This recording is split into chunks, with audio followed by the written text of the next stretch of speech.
Hi, my name's Robert. I come to you as an automobile enthusiast that have maintained, serviced, and repaired my own vehicles in excess of 30 years. I've had a car that lasts over 400,000 miles. The current car that I'm driving has over 220,000 miles on it. It's a 95 model. So I hope you can benefit from the information I share. Thanks for tuning in.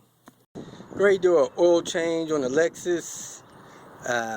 Looks like a ES 330. It's a 2005 model. Should only take a few minutes. Anytime you're going to do an oil change, the absolute first thing you want to do is park the car on a level surface somewhere. Shut the car off, let it sit for about 3 or 4, maybe 5 minutes. Check the oil level. It's important for you to have the current oil level so that you know if the car is losing oil between changes. I checked the lady's oil the other day before I changed it. She was 2.5 quarts low. No, I take that back. She was 3.5 quarts low out of 6 quarts. So she needed to know that information, so she began to figure out where that oil is going and check it at least every 500 miles to make sure she keeps it topped off in between changes.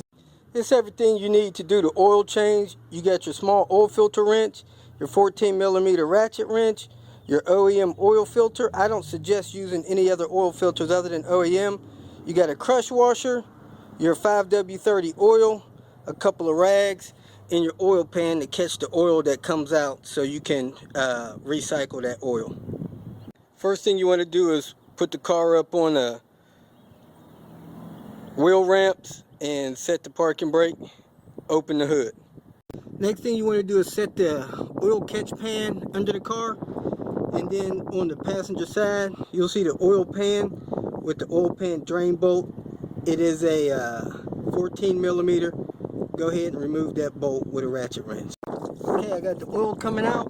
I'm going to go up top and open up the oil lid.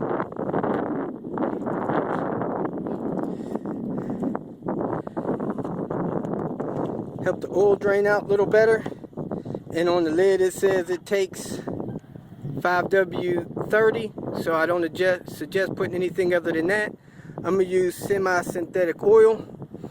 Let that drain for a couple minutes and find the oil filter and pull the oil filter. The oil filter, you can see it from up top here, right by the exhaust manifold for the front side of the motor. So that's going to be a little tricky to get to. It might be good to have one of those socket wrench style oil filter wrenches with a short extension on it. That way you don't get burnt. It'll be hard reaching up there from the bottom. So I'm going to go ahead and work on getting that oil filter loose. Usually if I have a lower mountain oil filter, I'll prime the oil filter by filling it with oil. However, this oil filter mounts from the side of the motor. So I'm going to put a little bit of oil in it, and I'm going to put some oil on the seal from the oil that I got in the bottle. Okay, I got the oil filter on there. You want to get that oil filter. You might want to put a little nick or scratch or mark on there so you can see where it is as far as tightness. You want to spin it on until it makes contact to the block, and then you want to turn it about 3/4 of a turn past that. Real hard to do with your normal oil filter. It's a little bit tighter than real hand tight. So a ratchet type of socket wrench will do better on it. Now you got to make sure that the block is clean, so you want to run a rag around that.